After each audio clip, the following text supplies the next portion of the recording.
Les cancers, on y va, on va démarrer avec le tirage relationnel et on ira voir ensuite le tirage pour les célibataires ou toute personne en recherche dans le domaine sentimental et relationnel.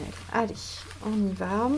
Quel est l'arcane majeur qui va donner la tonalité de ce tirage relationnel? Donc avec une personne qui est soit dans votre vie, dans votre cœur, avec qui vous voulez concrétiser une relation ou bien avec qui vous êtes en difficulté relationnelle. Allez. Les cancers, mars-avril 2023. La papesse inversée, le passage à l'action, la mise en œuvre. Alors la papesse inversée a deux aspects. Soit elle agit de façon irréfléchie, elle ne prend pas le temps de réfléchir à ses actions ou aux conséquences de ses actions et elle pose des actes. Ou bien elle a longuement réfléchi et il est temps de passer à l'action. Ça, c'est le reste du tirage qui va nous dire dans quelle direction on penche, soit l'une, soit l'autre. Ok. Alors, on va aller voir quel est l'état d'esprit du partenaire.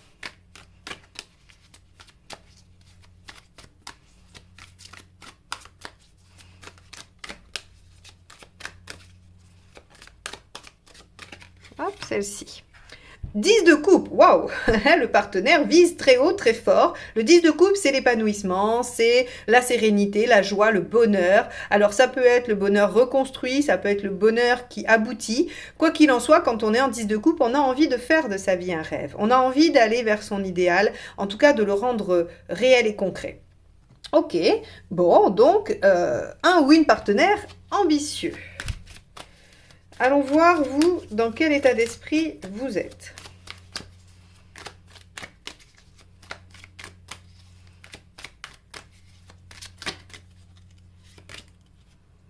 Le 8 d'épée. Alors vous avez l'impression peut-être que il n'y a pas d'issue, il n'y a pas de sortie. Le 8 d'épée, vous savez, c'est mes croyances limitantes ou des événements me font penser que je ne vais pas trouver de solution. Donc on va traiter le manque de confiance en soi avec le 8 d'épée, on va parler aussi du sentiment d'être dans une impasse. Donc vous, votre état d'esprit, c'est je vois pas bien comment on va se sortir de là. Alors, il se pourrait que vous sortiez d'une phase de réflexion, hein, que la relation ou que, en tout cas, ce qui se passe entre vous sorte d'une phase de lenteur, d'inertie, de réflexion, d'inaction, puisque la papesse, quand elle est à l'endroit, hein, c'est une carte très passive. Et que vous vous disiez, en ce début de période, ben, je ne vois absolument pas comment on va pouvoir s'en sortir, alors que le partenaire, lui ou elle, souhaite aller de l'avant et en tout cas mettre en œuvre des choses par rapport à la réalisation de son bonheur. Ok, alors on va aller voir quelle est la problématique.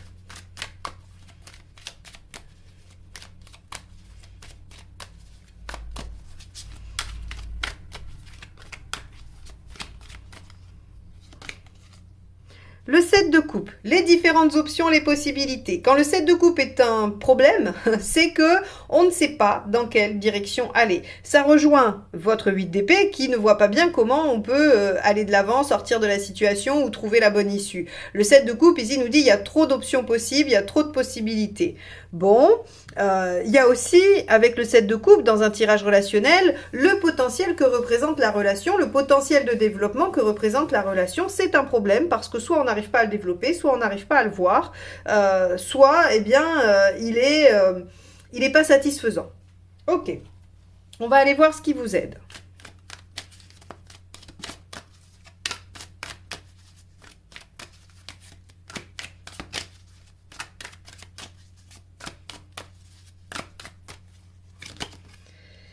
De bâton, de lâcher ce qui est trop lourd, de lâcher le fardeau. 10 de bâton, c'est j'ai fait beaucoup d'efforts pour arriver à une situation ou pour tenir une situation, je prends beaucoup sur moi, je porte énormément. Alors, ici, j'ai envie de vous dire qu'en conseil, on pourrait vous dire soit de faire le dernier effort qui va porter ses fruits, soit de lâcher ce qui est trop lourd de toute façon. Et comment vous allez le savoir? Bah, vous allez le savoir parce que il y a votre petite voix, votre intuition quand même qui va vous dire, parce qu'avec le 7 de coupe, on sait intuitivement quelle est la bonne issue, quelle est la bonne solution. Et ici, ce 10 de bâton, il vous dit, bah voilà, y a un dernier coup de collier à mettre, mais si c'est juste le dernier, ça va. Si par contre, on voit qu'il reste encore des efforts insurmontables à faire ou qu'il y en a une quantité astronomique, eh bien, il faut plutôt lâcher. Alors, quand je dis ça, je parle pas de la relation en elle-même, je parle d'aspects à l'intérieur de la relation. Ça peut être une problématique spécifique qui est en jeu et pas la totalité de la relation. Hein, donc ça, gardez-le bien en tête, on ne parle pas toujours de la relation dans sa totalité. Quand je vous dis de lâcher, c'est pas lâcher la relation, c'est lâcher peut-être un comportement qui vous entrave. D'ailleurs, on pourrait penser ici qu'il y a des croyances limitantes et des comportements qui se répètent alors qu'il y a d'autres solutions. Donc ça peut être un comportement, ça peut être une façon de voir les choses, ça peut être un aspect, une situation dans la situation globale, par exemple un lieu de vie. Hein, voilà, vous êtes embêté parce que la relation ne se déploie pas parce que vous habitez loin l'un de l'autre. Eh bien peut-être que l'un des deux peut lâcher son lieu de vie au profit de la relation pour avancer, pour construire. Vous voyez, c'est pas forcément la relation qu'on laisse tomber. Allez, on va aller voir ce qui ne vous aide pas.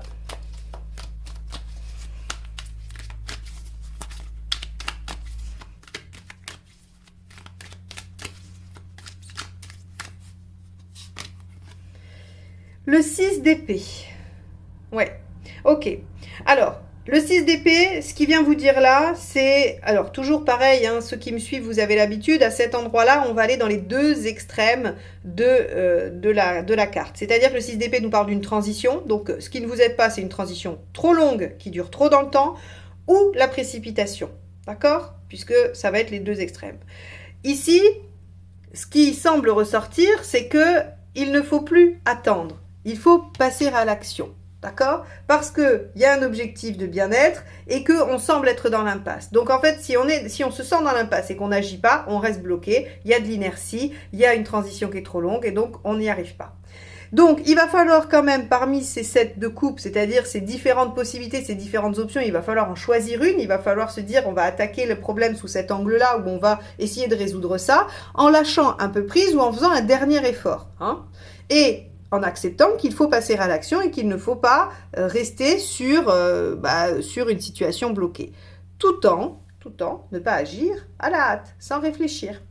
C'est compliqué, ça demande une sacrée gymnastique. Mais en même temps, c'est assez logique, c'est assez évident que ça va plus vous aider de vous dire, ok, il faut passer à l'action, il faut mettre des choses en place, mais on va pas faire n'importe quoi, on va y réfléchir avant. C'est du bon sens, évidemment. Alors, on va aller voir l'intention du partenaire qui, déjà, dans son état d'esprit, est en 10 de coupe.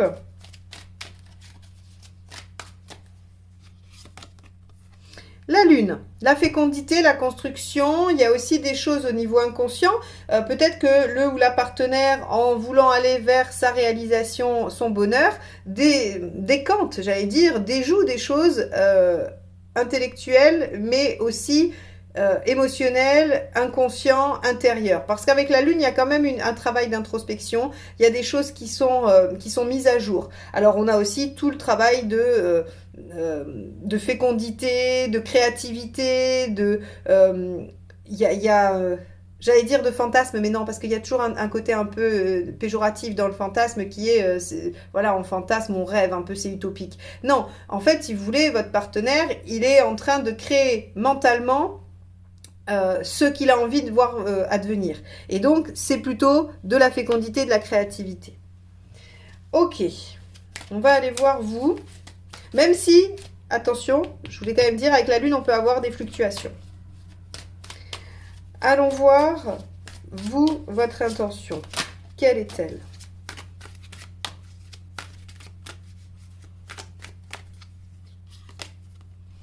L'empereur.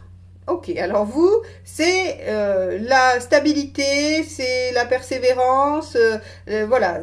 Avec ce 8 d'épée, j'aurais tendance à dire que les cancers, il y a peut-être une difficulté à bouger. On vous dit bien, hein, ce qui vous aide, ça va être de lâcher ou de faire un dernier coup de collier et de ne pas accepter une transition trop longue, mais de ne pas non plus faire les choses sans y réfléchir.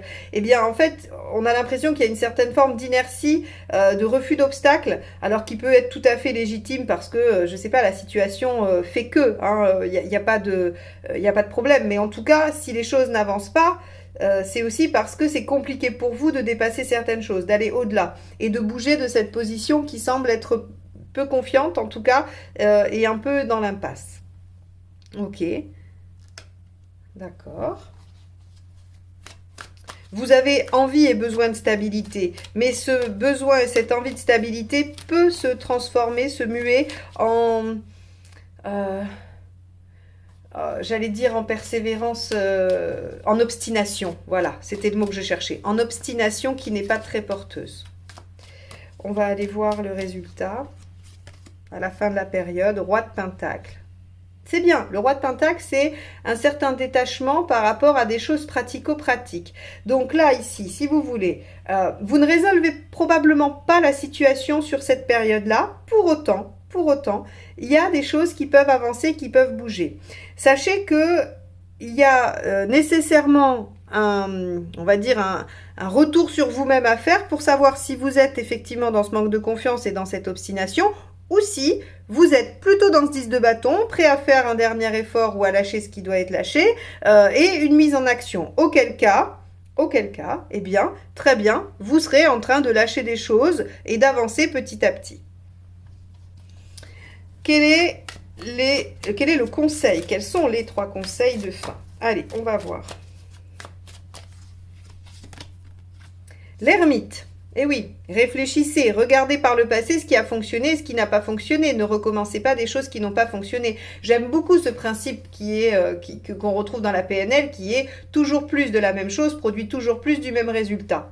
Je trouve ça très très vrai. Hein. Et le fou, je crois c'est Einstein qui a dit ça, c'est que la folie serait de croire qu'en faisant toujours la même chose, on peut obtenir un résultat différent. Hein. C'est un peu ce genre-là. Et en fait, l'ermite s'inspire de ça. Ou cette phrase est inspirée de l'ermite plutôt, on va dire ça, hein, parce que l'ermite date de bien plus longtemps que ces phrases-là, j'imagine. Donc en fait, si vous voulez, il y a vraiment cette notion avec l'ermite qui est, je vais quand même regarder ce que j'ai produit jusqu'à présent, je vais regarder dans le rétroviseur et je vais essayer d'en tirer un enseignement. C'est-à-dire que je prends un temps de pause et je fais un point. Je me dis, bon, bah voilà, cette façon d'agir, 8 d'épée, ne m'a jamais permis de sortir de l'impasse. Peut-être que je devrais lâcher ou sortir un dernier effort, accepter de me mettre en action et de prendre une option, de choisir une direction. Allez, on va aller voir le deuxième conseil. Hop là. Les cartes s'échappent, mais hop, il y en a plusieurs. Alors, je vais vous les montrer parce qu'elles se sont échappées, mais... As d'épée et 3 d'épée. 3 d'épée, c'est voir la situation avec lucidité, hein, c'est être au cœur du problème, ne plus se mentir, même si la vérité est cruelle et difficile.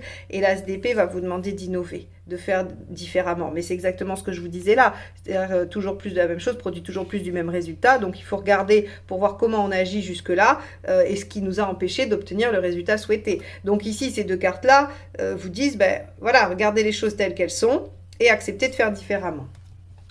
On va aller voir, je les remets, j'en tire une 3e, on verra, ça nous apportera un peu plus de nuances peut-être, ou encore un autre conseil. Le hiérophante, vous pouvez demander conseil. Le hiérophante, il s'appuie en fait, il s'appuie sur ce qui est déjà su, ce qui est déjà connu. Le hiérophante, c'est le guide, alors vous pouvez trouver ça dans un livre, dans un podcast, dans une guidance, vous pouvez demander à vos amis, peu importe. Mais en tout cas, vous pouvez demander conseil, vous pouvez vous inspirer d'autres choses. Hein, si vous n'avez pas idée de comment faire. Et dernier conseil.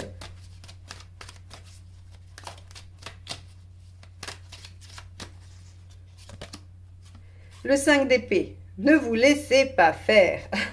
J'aime bien cette carte en conseil. Ce qu'elle dit, c'est que il faut pas aller coûte que coûte vers une victoire par ego, par vengeance, par voilà, c'est-à-dire je veux avoir le dernier mot parce que mon orgueil est en jeu, mais il faut pas non plus se laisser marcher sur les pieds. Donc selon la situation dans laquelle vous êtes, on vous dit bah gardez votre ligne de conduite, soyez adossé à vos valeurs et gardez votre ligne de conduite sans vous laisser marcher sur les pieds et sans devenir amer d'une situation. D'accord? Alors pourquoi ça sort ici?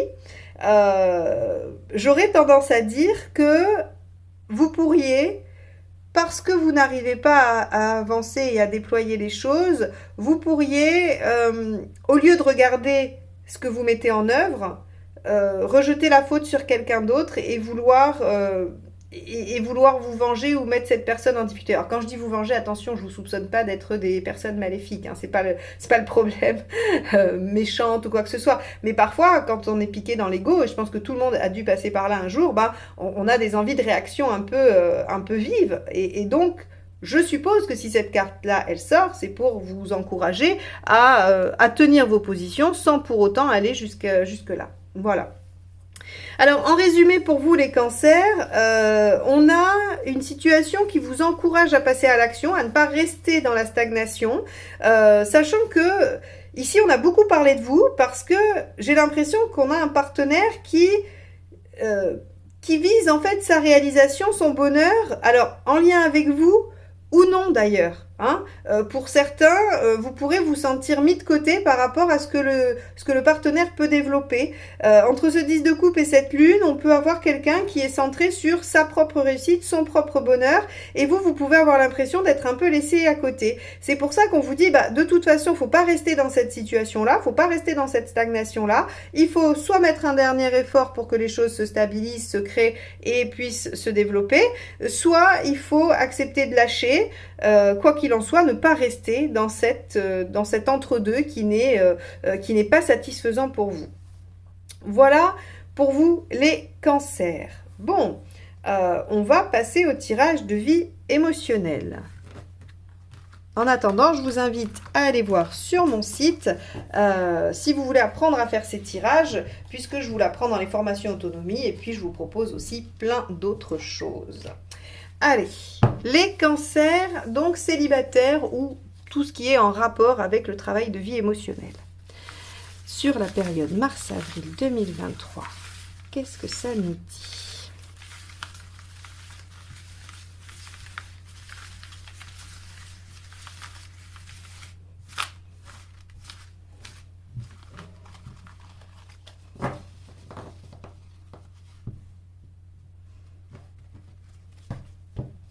Alors, on y va. Votre état d'esprit. Le magicien. Ok, envie d'un nouveau départ, envie d'aller de l'avant, de démarrer quelque chose de nouveau. Il y a de l'enthousiasme, il y a de la jeunesse d'esprit. Donc voilà, il y a l'envie d'un renouveau. Hop, que vous avez envie. Le diable, de faire valoir votre pouvoir de séduction, d'aller charmer, de séduire. Il y a avec le diable une envie quand même de concrétiser aussi des choses. Hein. Donc là, vous êtes dans une dynamique où vous avez envie de mettre en place de nouvelles choses. Vous avez aussi envie, dans une certaine mesure, de reprendre le pouvoir avec le diable sur votre vie sentimentale. C'est pas inintéressant parce que si on est sur le versant célibataire, ça veut dire que vous avez envie de prendre les choses en main, que vous avez envie de décider pour vous-même et de ne pas attendre, de ne pas vous laisser voilà, que les choses arrivent et puis d'être obligé de prendre ce qui vient, en gros. Et si vous êtes dans une démarche de soins, de guérison de blessures émotionnelles et affectives, vous avez envie de reprendre le pouvoir là-dessus et de vous contrôler, de vous maîtriser et de ne pas vous laisser être le jeu de ces blessures et de ces failles, finalement. Alors, pourquoi ça ne marcherait pas ?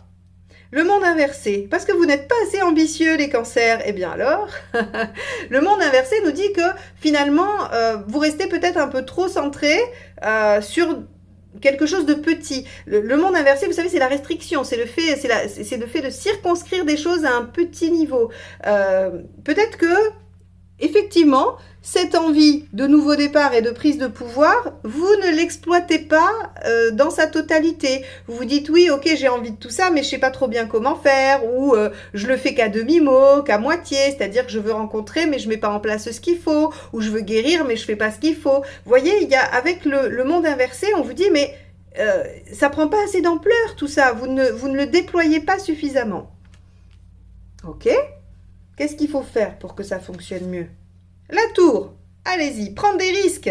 Ça, c'est génial. La tour, en conseil, je l'aime beaucoup. Parce qu'en fait, elle vous dit, mais allez-y, ne vous préoccupez pas, prenez des risques, quitte à tout perdre presque. Hein. C'est vraiment, avec la tour, en conseil, c'est, mais jetez-vous à l'eau, sautez. Hein. C'est vraiment, vous êtes au bord, je ne sais pas si certains d'entre vous ont déjà fait du saut à l'élastique, alors moi, pas du tout. Hein. Mais quand on les observe, là, ils sont là, ils ferment les yeux, ils comptent jusqu'à 3 avant de sauter.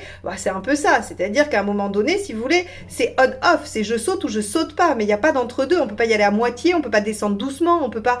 Eh bien la tour c'est ça, elle vous dit mais lancez-vous, voyez plus fort, plus grand, parce que le monde ici vous dit ça marche pas, parce que votre énergie vous la déployez pas assez.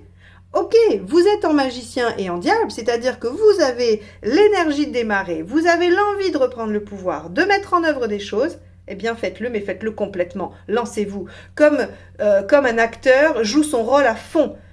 Et n'est pas à moitié lui, à moitié son rôle. Vous voyez, il y a vraiment cette dimension avec la tour. Donc là, peut-être que c'est difficile pour vous, peut-être que ça va vous demander de dépasser un peu votre, on va dire, votre limite, hein, votre zone de confort, mais le diable, la tour, pardon, vous dit, lancez-vous, mettez un pied dans le vide, finalement. Alors, ça donne quoi? J'espère une belle récompense, hein. L'ermite. Ok. Ça va vous demander un peu de temps. Ah, j'aurais préféré sortir une belle carte qui vous encourage davantage à le faire. Mais c'est parce que, à mon avis, si vous le faites une seule fois les yeux fermés, ça sera un coup de bol, voilà, et ça sera pas une vraie compétence que vous aurez acquise. C'est pour ça qu'on vous le donne pas tout de suite. Il va falloir l'expérimenter un peu. L'ermite, c'est l'expérimentateur. Une fois qu'il a réfléchi, il vient confronter ce qu'il a médité, ce qu'il a compris à la réalité, au monde, et il le met en œuvre. Alors, à plus long terme, qu'avons-nous? L'empereur inversé, vous allez bouger les lignes, vous allez changer l'inertie de votre situation. Donc, pour moi, ici, ça veut dire qu'il y aura des potentiels de rencontres, des potentiels de mise en œuvre de choses. Vous changez l'ordre établi avec l'empereur inversé. Vous allez, si vous étiez dans un célibat ancré depuis longtemps, ça change. Si vous étiez dans des problématiques relationnelles qui vous empêchaient de rencontrer ou d'être bien dans une relation, ça change. On va défaire le socle, hein, avec l'empereur. Donc, ici, on vous dit...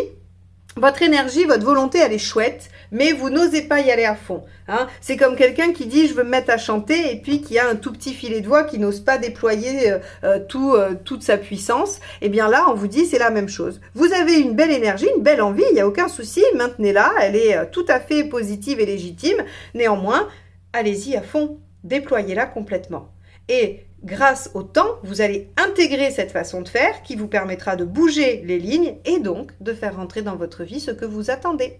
Vous aurez repris le pouvoir. Donc pour moi, peut-être pas forcément une rencontre sur mars-avril, mais on pourrait l'imaginer sur le mois de mai ou fin avril. Donc ça sera intéressant de voir le mois prochain ce qui sort pour vous les célibataires. Je pense que si vous arrivez à faire la tour, si vous suivez le conseil de la tour, vous allez avoir une période suivante qui va être bien plus ouverte et qui vous permettra de faire des rencontres.